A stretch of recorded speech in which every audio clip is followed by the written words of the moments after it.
North is just beginning, and the first project occurred on March 19th. The Southern Crew's first project occurred in February, and they are well into their construction season.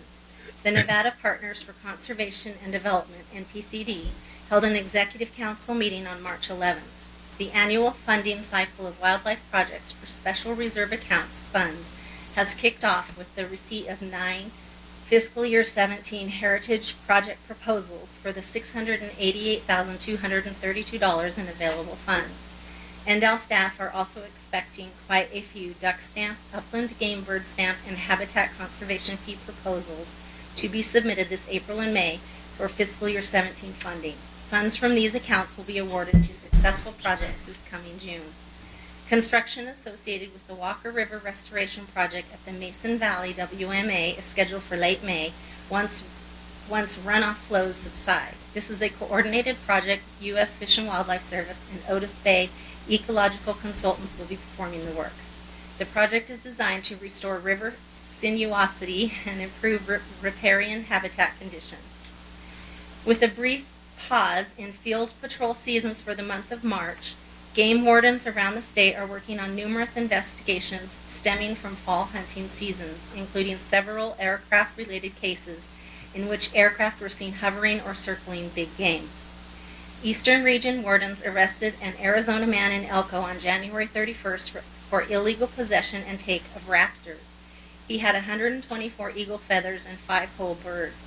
8 charges have recently been filed with the Elko County DA's office, and further charges may be pursued at the federal level. Eastern Region wardens investigated a case in which 2 extra cow elk were poached by 2 non-resident hunters. The hunters admitted that they quote-unquote party hunt and try to help each other fill their tags. The 2 men split up briefly and each killed 2 cow elk and then met back up and realized they had killed 4 elk between them. 2 of the elk were left to rot. Both individuals were cited for taking an overlimit of big game and needless waste of big game animals. Both men will lose all license privileges for 3 years. Eastern Region wardens are working with the Illinois Department of Natural Resources on a case in which sheriff's deputies were serving a search warrant on an individual for attempted murder. While serving the warrant, officers found a bighorn sheephead reported to be from Nevada without any horn plug, tag, or documentation. Illinois DNR and sheriff's deputies also found a marijuana grow and that the individual was a felon in possession of several firearms. The initial search warrant stemmed from an incident in which the suspect actually tried to shoot a deputy with a handgun during an interview, but the gun malfunctioned. 7 wildlife charges were filed in addition to the felony non-wildlife charge. We are anticipating a strong fishing season at South Fork Reservoir, as there are 350,000 fish stocked in it last year, which is about 3 times the normal planting allotment. Ice has just come off and anglers are already taking some nice fish. Mike Maynard and Brian Eller have accepted promotional opportunities to staff-level game warden captain positions in the Reno headquarters. We're also in the middle of general hiring and recruiting process in which 119 applicants have applied for 5 open positions. Wildlife Education has conducted numerous education programs throughout the state, including an American beaver in the wetland programs and discovery walk at the Clark County Wetlands Park, installation of educational displays on bats and their role in the environment at the Clark County Wetlands Park, interpretive programs on ecosystems and native wildlife to the Boys and Girls Clubs in Las Vegas, a guided wildlife interpretive hike at White Owl Canyon at Lake Mead, numerous raptor programs with Elko County schools and 4-H clubs, a raptor program and falconry demonstration at Oxbow Nature Study Area, Great Basin outdoor school nature walks at the Oxbow Nature Study Area. Statewide, urban wildlife and conservation education staff have been preparing for spring urban wildlife issues. Staff has been working with the media to develop articles about the problems created when people feed wildlife. Urban wildlife coordinators have been making presentations to homeowners associations, Rotary groups, businesses, and cabs. Flyers and educational materials on living with wildlife have been produced and distributed. The 2016 Big Game Season and Applications Guide was printed and is available at all NDAL offices and licensed vendors as well as online. Statewide trout in the classroom initiatives are wrapping up with releases scheduled through the upcoming weeks. Southern Region staff participated in the February 17th unveiling of the Sunset Stewards Volunteer Program at Sunset Park. Staff worked with Clark County Parks and Rec personnel to develop this program in the hopes that it will help address user conflicts at the park. The Eastern Region hosted a volunteer sagebrush seed collection effort with about 50 volunteers participating. The Diversity Division is responsible for a large number of species, necessitating annual prioritization of species we will focus on the coming field season. In addition to ongoing annual work, such listed species monitoring is the Gila monster tracking, conducting breeding bird surveys, and road cruising surveys for reptiles. The division will be focusing on northern goshawks, golden eagles, pond turtles, shrews, and banding of bats in 2016. We will also be continuing work in partnership with the University of Nevada, Reno on our small mammal project to detect climate change on our pygmy rabbit project. Sorry about that. Commissioner McNinch, Director Wasley, and Division Administrator Jen Newmark recently attended the Teaming with Wildlife Fly-In event in Washington, D.C. This annual event, sponsored by the Association of Fish and Wildlife Agencies, is an opportunity for states to meet with their congressional delegates to discuss the importance of state wildlife grants, the federal funding that supports the majority of the work conducted by the Diversity Division. We were able to meet with all 6 of our congressional delegates or their staff. In addition to discussing state wildlife grants, we shared the results of the Blue Ribbon Panel, a group of industry, sportsmen, and conservation leaders who are recommending the creation of a dedicated trust fund of $1.3 billion to be used by states to prevent wildlife from becoming threatened or endangered. In general, we felt there was strong support for both state wildlife grants and the recommendations of the Blue Ribbon Panel. The Nevada Annual Winter Raptor Survey was conducted in late January and February. This survey is designed to determine the distribution and status of all wintering birds of prey in the state. It has a history dating back to the 1970s, and Nevada is one of the few states conducting this survey consistently from year to year. This survey relies on both agency biologists as well as large groups of volunteers. Consistent routes are driven and all birds of prey encountered are counted. Results from the 2016 surveys are still being compiled and analyzed, but in 2015, more than 100 individuals participated in the surveys and more than 8,500 miles were driven, resulting in 1,663 observations of 17 different raptor species. On March 21st, the application period for the main big game tag application period opened. The tag application window will close on April 18th, the third Monday in April. This will be followed by a 1-week period for bonus point only applications. The tag drawings will take place at the end of May. That's all. Very nicely done. I'm going to tell Director Wasley he may have found a Much better trouble substitute. reading that. Thank you. Questions for Ms. Bryant? None? Look, you even get off the hook. Thank you, Liz. We'll close agenda item 10E, open agenda item 11, public comment period. Persons wishing to speak are requested to complete a speaker's card and present it to the recording secretary. Oh, Harry, I'm sorry. You try. All right. Close 10D. We'll open 10E before we get to public comment period.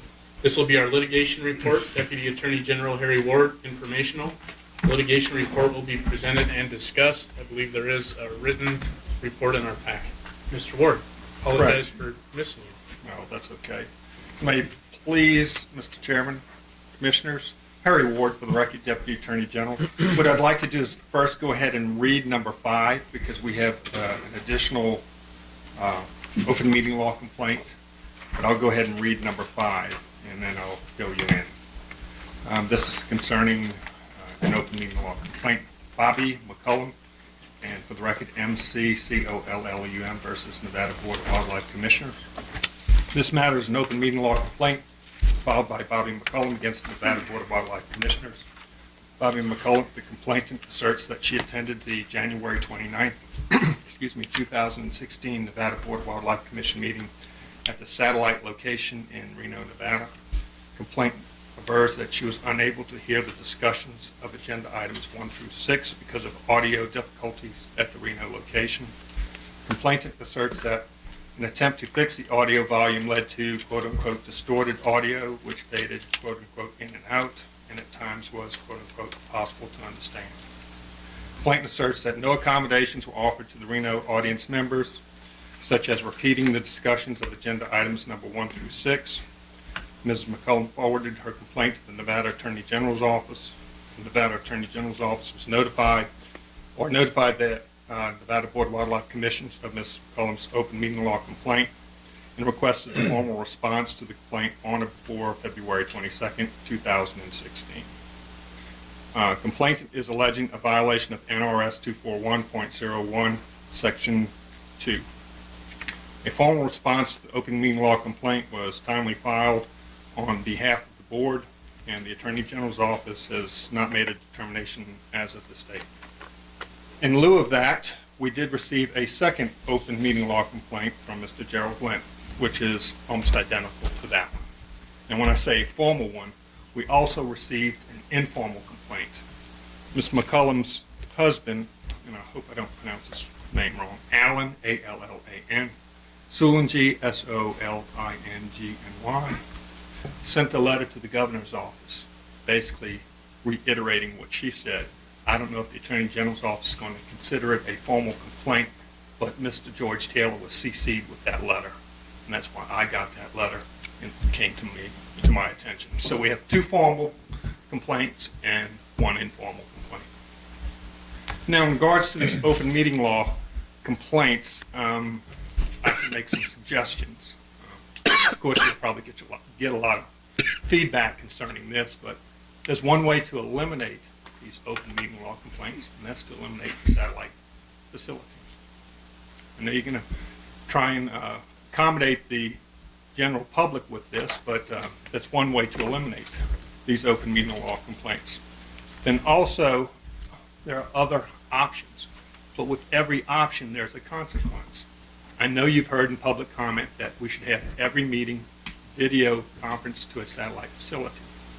Now remember, and especially when we get to, I think it's agenda item number 21, that we will be choosing meetings for the year 2018. I know we also already have meeting dates and locations, but we don't have the exact facility. Historically, this commission has had meetings over 2 days. And because of that, historically, we've been limited as to the facilities that are available on a Saturday. So in a way to eliminate this, to accommodate the public, to find a facility where you do have a video conference and a satellite, is that we have the meetings on one day. And how can we accomplish this? Under the open meeting law, we can eliminate the public comment from each agenda item and just have it at the beginning and at the end of the meeting. And that way you can whittle your meetings down to just possibly one day and accommodate the public. But I'm sure you're going to get a lot of feedback on that. Why is that? Because under the law, the CAB members will be able to address the commission on each agenda item, but the public won't. So there is a consequence in regards to getting rid of the public comment for each agenda item.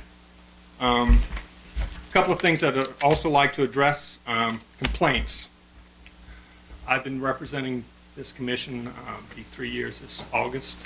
I've represented other entities with the state, and we've received complaints, and you always receive complaints, whether they're formal or informal. I've had complaints where the facilities are too hot and too cold, too large, too small, that the video's too bright and not bright enough, that, as in this case, not loud enough or too loud. I've had some complaints, and it wasn't with this commission, the facilities didn't have any vending machines. I've had some complaints that the vehicles were broken into. And this is one of the funniest. I won't say whether it was a he or she, but I was asked to redact he or she's video from the upload to the website because he or she thought he or she, too fat. So we will get complaints no matter what. In regards to the litigation of this open meeting law, I'm requesting the board not to comment this pending litigation. I'm asking you, I've also asked NDOW not to agendize this formally. I think there was a request from the general public that this item be put on the agenda, and I said, well, naturally, it will go on the agenda through the litigation report, but this should not be discussed in public, in an open meeting, or in a private meeting. If you guys want an update on the litigation and the litigation strategy, we will have a non-meeting meeting under the open meeting law. All right, I'm ready for questions. Questions for Mr. Ward? All right. Seeing none, thank you. Thank you. Now we will close agenda item 10E and open agenda item 11, public comment period. Persons wishing to speak are requested to complete a speaker's card and present it to the recording secretary. No action can be taken by the commission at this time. Any item requiring commission action may be scheduled on a future commission agenda. Public comment? Come on up. I see a couple hands up. Just come up to the mic if you're ready, Mr. Moldy.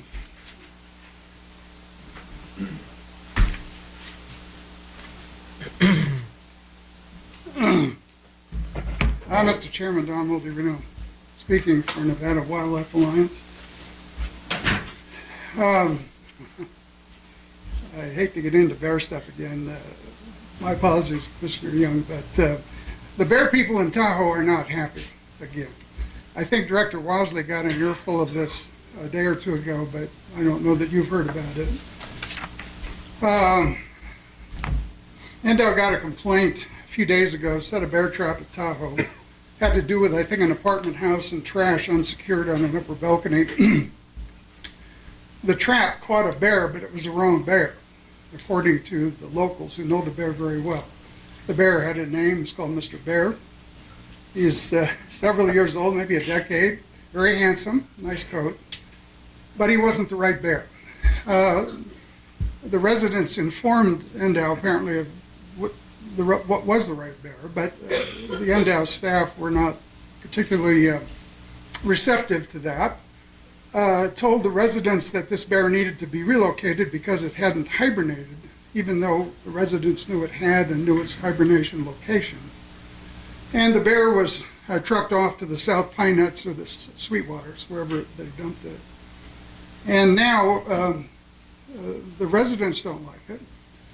And some of them fear that, as Mr. Lackey has told all of us many times, and large males in particular, this bear will now seek to come back home again. So it's quite possible that some homeowner down in Wellington or somewhere is going to call in and complain about a big bear going through its yard, and maybe life and limb is at risk, and who knows what will happen. But the residents don't like the looks of this situation, and it also reminds them of the bear named Mr. Tyner, who was caught in a similar situation at Tahoe, got the wrong bear, took the bear over to the Pine Nuts, and Mr. Tyner was the bear who had a limp from childhood. The residents all knew the bear, knew of its limp. It was a fine bear, didn't bother anybody. And by the way, the first bear I mentioned had no tag. It had never been in contact with the department before. Mr. Tyner is the bear that drowned in the pond at the Dayton Golf Course. Mr. Tyner was tranquilized by NDOW staff a couple houses away from the pond. Despite everybody's best efforts, the bear got into the pond, tried to swim across, was paralyzed in the middle and drowned. And that's what some people think may happen to the bear that was caught a couple days ago. And this then reminds them of other things. For example, one of the research bears died when its head got caught in a bucket-type foot trap. Another bear, research bear, died when it was in a foot snare, presumably for collaring, and it was killed by another bear or some other animal. There have apparently been a couple of bears killed with tranquilizer overdoses.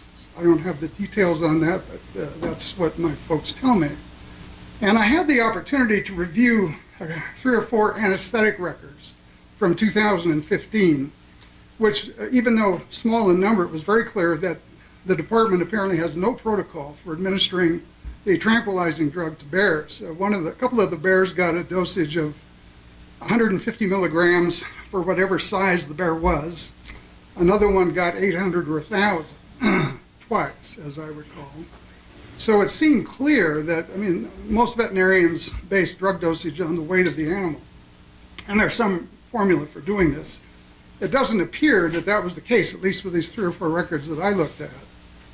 And one of the records was quite bothersome because the person who administered the drug was apparently trying to monitor the bear's respiration and pulse rate as the drug took effect and wore on. And at the bottom of the sheet, the person had recorded the bear's pulse rate as 12 beats per minute, which is not, well, that's what a hibernating bear does. That's not what a bear does that's been out and about and was tranquilized and put a collar on. And bear heartbeats are roughly the same as ours, anywhere from 50 to 80, wherever it goes. So all I'm saying is that bad things seem to continue to be happening with bears at Tahoe. And we still have the standoff between the department and the residents at Tahoe who are not working together. And in particular, you know, I have great respect for Ann Bryant and the Bear League. Ann Bryant knows more about bears in general and bears at Tahoe than anybody in the department does. And Ann Bryant used to work with the department with respect to bear management at Tahoe. They don't do that anymore. Each side has its own point of view about why cooperation is not very good. But it seems to me that something has to be done. Really, all the way from protocols to administering anesthetics to policies about when you dart and don't dart a bear who's going through somebody's yard, particularly if it's a bear we know we just transplanted somewhere else and it's trying to find its way home. The community people who know these bears, know their names, know where they live, they need to have a part in what's done with the management of these bears. And currently, there's a big fuss on Facebook about this, and it'll continue to go on. So I think we need to do some more work on bears. That's my message. Thank you. Oh, by the way, one other thing. Mountain Lion meeting, our big, what is it, Friday the 13th in May, Mountain Lion celebration at the Nevada Art Museum. It's going to be a big event. I'll tell you more about it later, but just think about it. Okay. Additional public comment? Item number 11. Okay, last call. All right, seeing none, I'm going to close item 11. We are going to follow item 11 with the commission tour. This is going to be informational. The commission will tour the Nevada Department of Wildlife's Mason Valley Hatchery and the Mason Valley Wildlife Management Area. Short informational presentations will be made at several sites, but no action will be taken by the commission. The public is invited to participate, but will be required to provide their own transportation. The group will depart from the meeting location here shortly after, so if you have your own vehicle and you're not sure where you're going, follow one of the Department of Wildlife vehicles. All are welcome to attend. Following completion of the tour, the commission will be in recess until Friday, March 25th at 8 a.m. So I hope to see most of you on the tour. For those of you that don't have an opportunity to take that in, we'll see you tomorrow morning right here at 8 a.m. Thank you.